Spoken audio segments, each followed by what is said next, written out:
This is a video designed to give people the heads up really on how to look after hardwood gates. Now a lot of times people will buy these hardwood gates, they'll have a basic finish on them and then they'll leave them and they'll grey or silver and they'll be happy with that, but for those people that want to see the beauty of that hardwood and retain that lovely kind of like furniture finish, that rich brown, this is how to do it. Now these gates are being looked after a year after they were previously coated, and I've gone over them with 80 grit on a random orbital sander, paying particular attention to the bottom of the gate and the very, very top. The top being subject to UV and the bottom being subject to water splashing back up again. And here I'm applying a thinned coat of Danish oil, and it recommends that you use a 20% thinned coat of either Danish oil or teak oil. And in all fairness, it does say that you should wipe the surface down with white spirit because it's an oily wood. I didn't, but I did clean it with compressed air, and I didn't find that there was any problems with the finish sticking, and I got a very pleasant result. Iroko wood is an interesting wood. It's got a funny name, Chlorophylla excelsior, and it comes from ostensibly southeastern Nigeria. And an interesting note, it's known to the people of southeastern Nigeria, who are called the Igbo people, and they refer to it as Ojo wood, tropical hardwood, often referred to as Afrin mahogany or Nigerian teak, although it's not actually related to the teak family at all, but it's called a poor man's teak. And you can see that after the rough sanding with 80 grit, the first coat gives quite a nice finish. On the back of the doors, it gets probably less sunlight, it's absorbed in. And the idea being is that once I had done this, I would then wait for it to dry, give it 24 hours, come back and put a second coat on it. But we were subject to probably one of the wettest Mays on record, and so rain stopped play. So here we are 2 weeks later. There's an air gun, nice pair of leather gloves, and I've got there some flexible removal pads. I've got a coarse one, Danish oil, a bucket and a brush to apply it, glass of squash because it's a warm day, and a ladder to get to the top. And the first thing that I'm going to do is I'm going to go over it with the air gun just to really blow off the detritus that's been dropping down from the tree above it. And then after that, I'm taking that coarse pad, which is like a Scotch-Brite pad, and I want to key up that surface in preparation for putting on the second coat. Now this wouldn't be necessary if I could have done this within 24 hours or 48 putting on the first coat, but that's what has to be done. And I'm making sure that I'm cleaning out any kind of residue from mud that's splashed up from the ground, and then going over that with the air gun. So that's the finish that you're looking for. You just want something that's kind of like a little bit misty.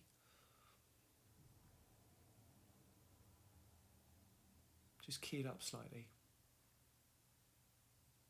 Also, it helps when you come to paint it because you can see where you've gone. Because if it's perfectly smooth and you put the second coat on, it's a little harder. Beautiful wood. When it's originally cut, it's actually quite yellow, and then it darkens over time. Now I wonder, when you look at this, you can see a couple of quite yellow, much lighter planks inside that door, and it's quite possible that the lumberyard that this came from, those are actually younger planks, and that the ones either side of it are older. Certainly the posts that you can see on either side, they're a very dark colour and beautiful, and with the finish on there, that's you can understand why it's called African mahogany. It's a much cheaper alternative, and it's not going to cost anywhere near as much as if the door was made out of oak. And I think teak is probably, well, you could forget using teak to make those kind of doors. That would be prohibitively expensive. The wood itself is interesting in as far as the trees come from 30 to 60 metre tall trees, and that gives the opportunity to get nice quarter sawn chunks of lumber out of it. So The grain orientation on this means that it's resistant to twisting and cupping.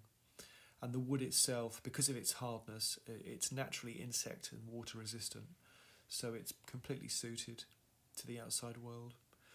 Now, in the parts of Africa, as I say, Nigeria and Ghana and Senegal and Mali, where it grows prolifically, it's used on the sides of buildings. They kind of like use it like, you know, shiplap or timber cladding, and over there that's that has a lifespan of 60 years, and I'm sure that could be extended if if it's looked after and treated well. So it really is a superb wood for making up doors. So I'm just using a methodical system to make sure that I don't miss any bits as I put on the second coat here. And there's really quite a contrast between those yellower planks, which, as I said, they're probably younger planks. And in fact, the pieces of timber that you can see that have been used for the rail and the top cap, they're much darker, and I'm imagining that that's more seasoned timber and more stable. When I go back and give it a third coat, which won't be in this video, and a fourth coat, I'll be doing that with a much better quality brush. One thing that you can't necessarily see from this video is that this final coat that I'm putting on here, or this second coat, is going on much thinner, even though it's actually a thicker consistency of Danish oil. I'm putting on a thinner coat because what I don't want to do is I don't want there to be any drips, and because it's the second coat, it's not as absorbent as it was before. So there you can see the end result of the second coat. Just how lush those gateposts look. They're beautiful. Absolutely beautiful. But I will be able to increase the richness and the deepness of this shine by putting on a third and a fourth coat, as long as I don't leave it more than a day or two between each coat. And for those of you that are interested in what these gates look like when they're new, that's obviously the gates as they are today, and this is what they look like when I bought them a couple of years ago. So you can see how the wood has gone from red and it's heading towards brown. So that's how to take care of your gates. I hope you find this useful. Thanks very much for watching, and please consider subscribing.